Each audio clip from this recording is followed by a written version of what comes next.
સુરતથી સમાચાર સામે આવી રહ્યા છે। સુરતમાં પોલીસે આરોપીઓને કાયદાનો પાઠ ભણાવ્યો છે। લૂંટના આરોપીને સચિન પોલીસ દ્વારા કાયદાનો પાઠ ભણાવ્યો છે।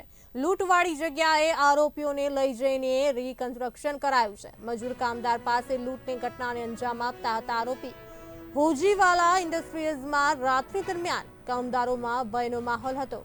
ફરિયાદી સહિત માલિકો અને કામદારોની સામે રીકન્સ્ટ્રક્શન કરવામાં આવ્યું છે। સચિન પોલીસ ઇન્સ્પેક્ટરની કામગીરીને ઇન્ડસ્ટ્રીયલના માલિકોએ બિરદાવી હતી। તો કાયદામાં રહેશો તો ફાયદામાં રહેશો। સચિન પોલીસ સ્ટેશનમાં એક બોડી ઓફેન્સીસ દાખલ થયેલો હતો। બીએનએસની કલમ 118(1), 118(2), 352, 54 અને જીપી એક્ટની કલમ 135(1) મુજબ આ ગુનાના ફરિયાદી હતા દેવેન્દ્ર કુમાર જગરામ વર્મા।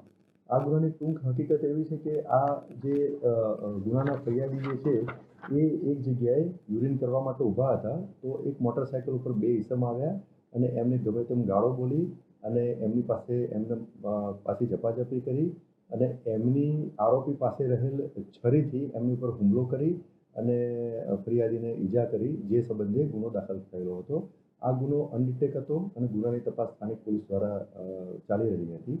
આ ગુનાની તપાસ દરમિયાન અમુક ચોક્કસ બાતમી સ્થાનિક પોલીસને મળેલી હતી અને અમુક પુરાવો એકત્રિત કરવામાં આવેલા હતા, જે અનુસંધાને બે આરોપીઓ મળી આવેલ અને બે આરોપીઓની પૂછપરછ કરતા આ ગુનો કરેલાની કબૂલાત કરતા આ ગુનાના કામે બંને આરોપીઓની ધરપકડ કરવામાં આવેલી હતી।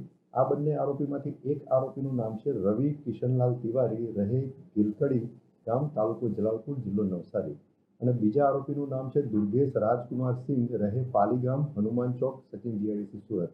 આ બંને આરોપીઓની વધુ પૂછપરછ કરતા તેમજ ગુનાની તપાસ કરતા આ બંને આરોપીઓએ બીજો એક ગુનો કરેલાની કબૂલાત કરેલી હતી અને આ બંનેની આરોપીની સાથે એક ત્રીજો આરોપી સુમંત, કે જેનું પૂરું નામ સરનામું મળી આવેલું નથી,